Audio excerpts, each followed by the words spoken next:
Public visitation for former President Jimmy Carter at the U.S. Capitol Rotunda is now over, and this is what it looked like as the last few visitors paid their respects at 7 a.m. Thousands have stopped by the nation's capital for the chance to say thank you and goodbye. Right now, the military is continuing guard until a departure ceremony that'll take place about an hour or so from now at 9. Then Mr. Carter's casket will be removed from the Capitol Rotunda and brought to the National Cathedral. His casket will be driven past the White House along the way. Then at 10 o'clock this morning, President Carter's funeral will take place at the Washington National Cathedral right there on Wisconsin Avenue. Before his death, Mr. Carter asked President Joe Biden to deliver his eulogy, and eulogies will also be given by the sons of former President Gerald Ford and Mr. Carter's vice president, Walter Mondale. They were written before their deaths. Today's service capping off days of pomp and circumstance in Washington.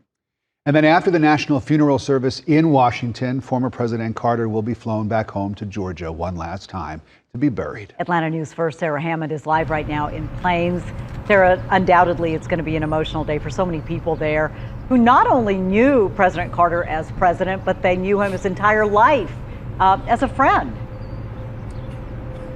It absolutely will be. And, you know, one of President Carter's requests as he was planning all of these services that we've seen throughout the week was to have the community line the street here in downtown Plains as he leaves the church and heads to his family home to be buried. So he will have the chance to thank this community for their years of friendship and their support. Now, once President Carter departs Washington, D.C. at 11:45 this morning, Special Air Mission 39 will land back here in Georgia at Lawson Army Airfield before the funeral procession arrives back at Maranatha Baptist Church at 3:30 this afternoon. And there, Tony Loudon, the Carter's personal pastor, will lead the private funeral service before Carter makes his final journey to his family home to be buried. Now, the procession will depart from the church, make a stop near Plains High School for the Carter family to get out of the motorcade and walk behind the late president's hearse. And Loudon says he was right by Jimmy Carter's side as he took his last breath. And today he will give the final eulogy for his longtime friend. It's probably going to be one of the toughest things in my life to do, and trying to keep it all together. I think one of the biggest things that I'm praying for, that God allowed me to put President Carter's faith on display.